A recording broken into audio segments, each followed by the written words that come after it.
prison. Ils continuent encore à enfoncer le coup.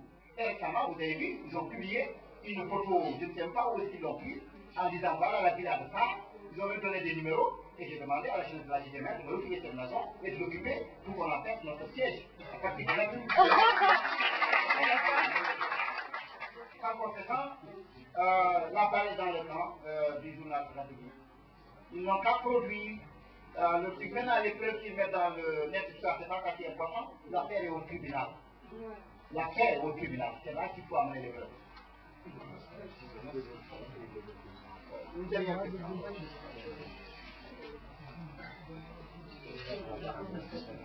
Merci de m'avoir donné la parole. Vous avez parlé de position démocratique qui reconnaît le pouvoir en place. Mais on a constaté que dans la première campagne, lorsque les élections étaient pour les Sisi, vous avez déclaré que Sisi, pour le chef de l'Aïe, ne représentait pas tout le peuple, la totalité du peuple mauritanien. Alors, comment vous...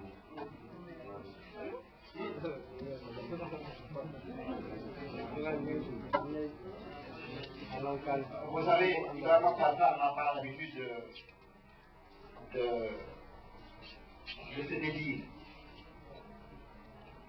Je répéterai toujours ce que j'ai dit, même si ce n'est pas bon. Ce que j'ai dit, c'est que quand on dit qu'ici, nous, Cheikh Abdallah est élu démocratiquement, je mets des guillemets, beaucoup de guillemets.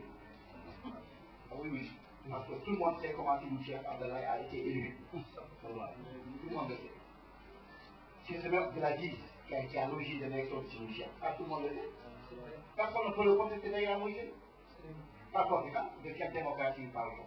Moi, Abdoulaziz, qui est aujourd'hui élu président de la République, à l'époque, en 2004, il avait fait un contact avec moi pour me demander de voter pour Sidou Cheikh au deuxième tour. Alors, quelle démocratie veut-on parler? Et ce que j'ai dit encore, c'est que même la communauté internationale n'a pas été conséquente avec elle-même. Parce que quand on parle de retour à la constitutionnalité, mais pourquoi on commence simplement à partir de Oulaboulali et de Sidou Cheikh? Mais pourquoi on ne remonte pas jusqu'à Maouya Oussama? Parce que Sidou Cheikh a été élu à partir d'un coup d'État. Il a fallu faire un coup d'État contre Maouya pour qu'on puisse organiser des élections et que Sidou Cheikh soit élu. Mais à l'époque, la communauté internationale, qui était contre ce coup d'État, contre Maouya, n'a pas demandé à ce que Maouya revienne ici à notre et qu'il signe sa démission pour qu'on revienne à l'ordre constitutionnel. C'est une incohérence. Dans ces conditions-là, on n'a qu'à dire ce qu'on veut, nous ferons ce que nous pensons être le juste, ce qui est de notre droit. Nous n'avions pas à l'époque reconnu le CNJD. Et nous étions les seuls à l'époque à refuser de donner carte blanche à Yves Mohamed Val et à Aziz à l'époque. Nous étions les seuls. Tous les autres partis politiques avaient reconnu le coup d'État contre Maouya Oussama. Tous. J'ai dit tous, il n'y avait pas d'exception. En dehors du Gabon Tata et de l'AJD, le petit parti AJD et d'autres petits partis. Tous les autres avaient donné des épaules pour le coup d'État contre Maouya. Pourquoi? Parce que Maouya est un dictateur. Ah oui, on pouvait faire un coup d'État contre un dictateur, Maouya, mais on ne pouvait pas faire un coup d'État contre un autre. Il y a un changement là au niveau de l'aspect constitutionnel. Mais à ce niveau-là, la constitution mauricienne depuis 1991, elle n'a jamais été populaire. Nous avons protesté. Nous avons protesté.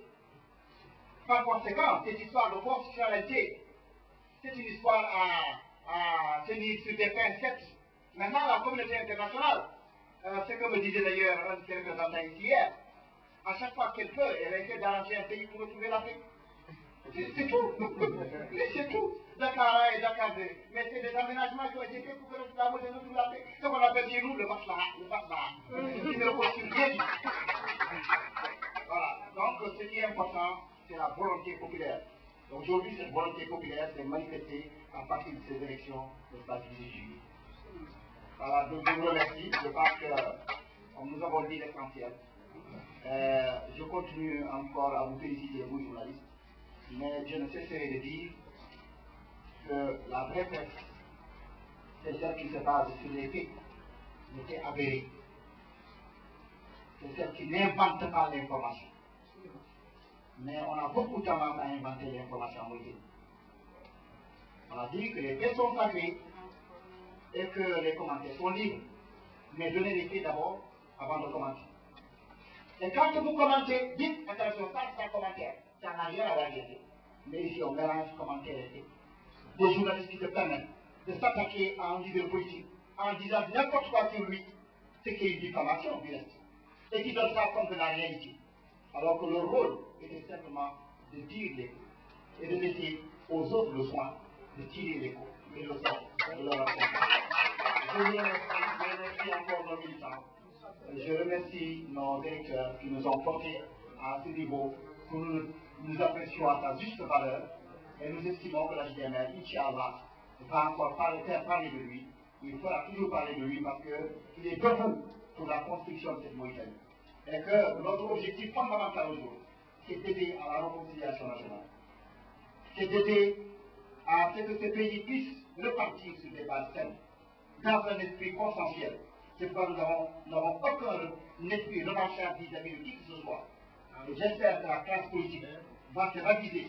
Ceux qui sont aujourd'hui à l'écart ou qui veulent contester, n'est-ce pas, ce qui a été décidé par le peuple mauritanien, qui reviendront effectivement à la raison pour qu'on reparte tous ensemble pour construire une Mauritanie nouvelle. Je vous remercie.